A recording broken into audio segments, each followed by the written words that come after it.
What's going on, everybody? Hats off, getting back here again with another video, another episode of Blazing Through the Backlog. Today's episode, we're going to be focusing on a roguelike card deck builder, dungeon crawler, a lot of words there I know, and Slay the Spire. Many of you probably already heard of this game. I only just recently got to it this year. So let's dive in, figure out what's going on here, and why this game is a lot better than what I expected, and also small errors they made along the way.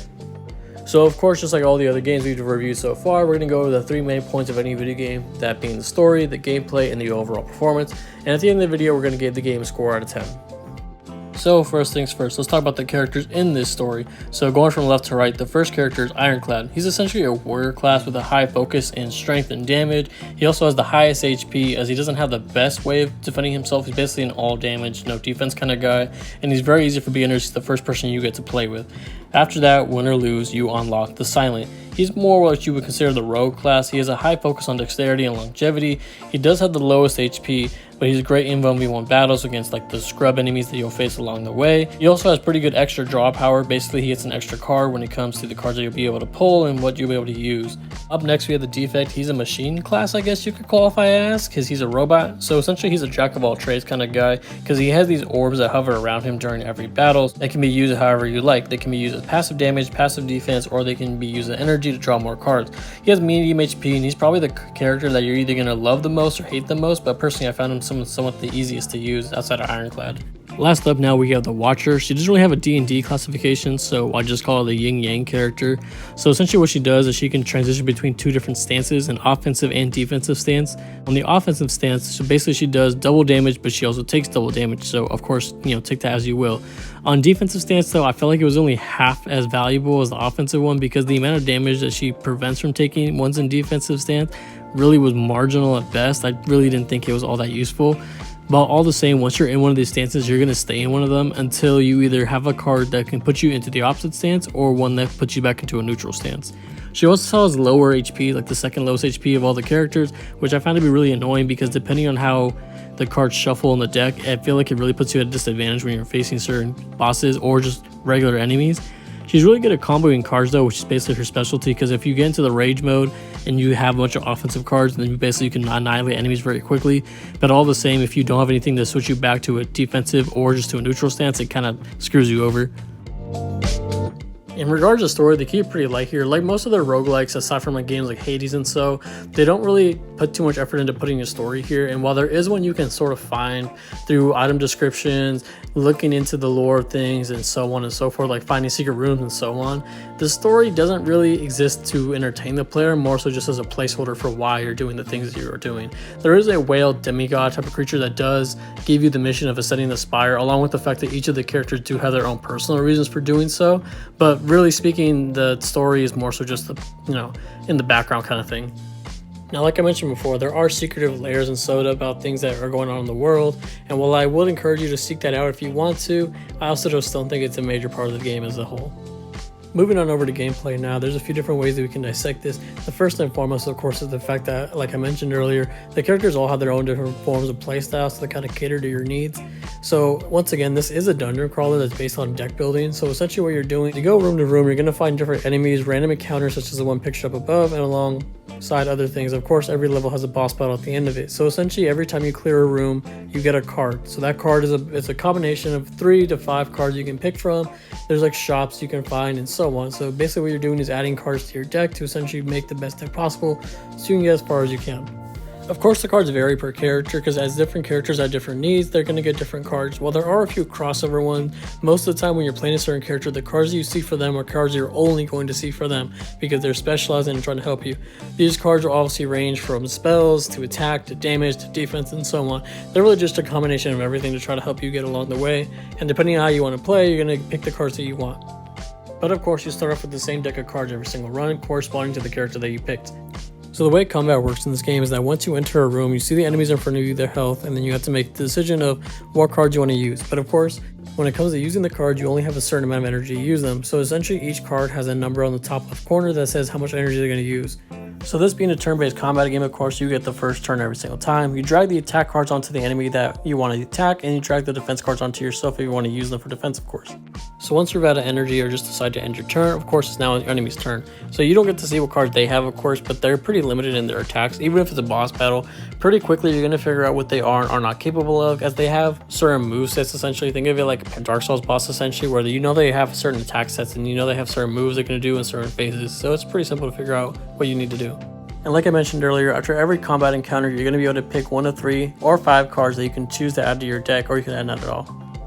Outside of that, you can find special encounter rooms where you can essentially upgrade certain aspects of yourself, whether it's adding more cards to your deck, the way that they shuffle, adding health, armor, energy, and so on.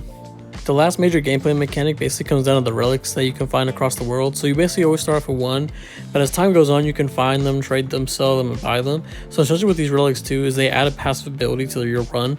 So it can be from you get more gold after every encounter, your damage increases by 30%, you take less damage, and so on. They can change a lot, and because they're all stacking on top of one another, you can become really powerful. But of course, some of these will come with a negative debuff along with a positive one. Not all relics are made the same, so depending on which ones you find can greatly change the outcome of your run. Also, I forgot to mention there is a campfire system. So essentially when you're doing the dungeon crawling aspect, so essentially the way that it works is that you're shown a top-down map and you choose your path up the Spire, but every now and then you will have the chance to reach a campfire. So essentially what these are is that they're little respites for you. So when you get to these, you have one of 2 options to do. You can either rest to regain health, which is going to be a significant amount, about a quarter if not more, or you can choose the smith. So basically what it is, you get to upgrade one of the cards in your deck of your choice. And depending on the card that it is, it can be upgraded more than once. And while some cards definitely don't really upgrade that much, it is recommended that you upgrade as often as you can. Because while you can buy cards from the shop, it's kind of uncommon to find them upgraded already. And those that you do find, frankly, I don't find them to be all that great. And even if you do find ones that are good, they tend to be pretty expensive. There's also potions you can find out in the world, or of course you can buy them in shops. So these are all just one-time uses. They can range anything from reviving you after death, increasing the attack damage that you do, or increasing your defense, and so on. They're pretty good, honestly, and I would highly recommend that you keep a good eye on what you do have, because you're only allowed to carry 3 unless you get an upgrade, and depending on what you have when you get to the boss battles, they can dramatically change how the boss fight goes. Speaking of the boss battles, they turn out the exact same way as regular enemy encounters do, though of course the big difference being that their health bar and the amount of damage that they do is significantly different. Of course, some of them can spawn minions, or sometimes they're a 2-man boss, so it can definitely change up how the flow goes.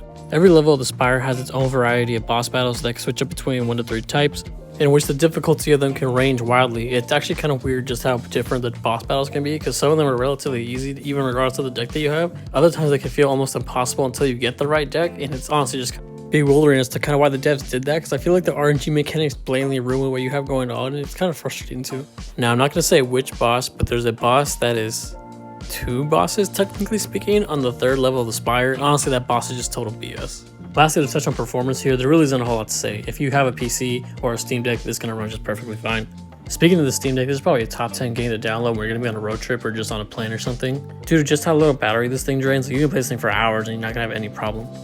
Lastly, before we go here, I forgot to mention this one thing. Slay the Spire does a weekly challenge. So essentially they take one character and they put a bunch of debuffs and positive buffs on them. So then you have to ascend the Spire with these things attached. They also restrict certain things you can and cannot do, or at least limit them. So it definitely adds a nice challenge and adds some replayability to the thing, because not only because of the fact that the characters all feel differently, so of course the playstyles are going to change dramatically, but because also the positive and debuffs that they put on these characters genuinely makes ascending the Spire pretty difficult at times. So here we are at the end of the video. So what do I think? What's the final verdict?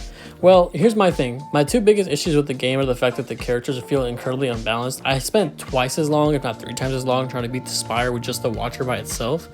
And while I understand some people are going to try to put blame on me for not understanding how to use the character properly, it should be noted the fact that even in online discourse, a lot of people say that the Watcher is the most complex character you can use, just because of the fact that if you don't know how the stances work or how to properly combo them, you will put yourself in a pitfall very quickly. Aside from character disparity, which I think is just bound to happen in a game like this, my other biggest issue is the RNG. Now, obviously with RNG mechanics, there's always going to be room for failure in regards to just you getting played a bad hand, but there's certain secret encounters or just odd enemy varieties that you can find that just completely ruin a run because they operate. So for example, it's kind of a spoiler, but essentially there's an enemy where if you don't kill it within 5 turns, if I remember correctly, it just blows up and kills you. Now some people might just find like a funny kick in the balls from the developers, but as a player, when you run across this like once or twice, especially when you're having a good run, it's just like, what the fuck is this?